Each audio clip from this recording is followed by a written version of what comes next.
Welcome to the Genius Factory. Enjoy the video. You begin now. Put on gloves and lay lenses on a towel because shards and solvent drip matter. You need isopropyl 90% or acetone and a cotton swab. These dissolve the thin bonding layer. This is why you test first. Apply a tiny amount to one corner for 5 to 10 seconds, then gently rub.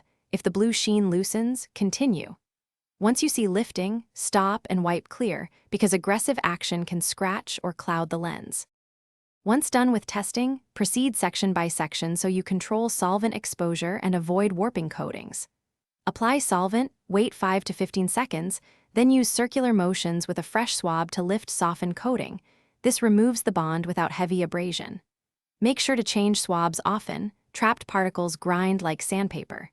If you see flakes, coax them away with dental floss or a plastic pick. Do not use metal, because that makes micro scratches that scatter light. You finish by thoroughly cleaning both sides with lens cleaner and a microfiber cloth, because solvent residue will blur sight. Polish gently until clarity returns and check vision. If a persistent haze or micro scratches remain, try a mild cerium oxide polish only on plastic lenses or, better, consult an optician to recoat or replace lenses. If you notice distortion or ghosting, stop. Troubleshooting tip. Persistent haze often means permanent damage, so seek professional replacement rather than more aggressive DIY. Thanks for watching. If you found this helpful, don't forget to like and subscribe.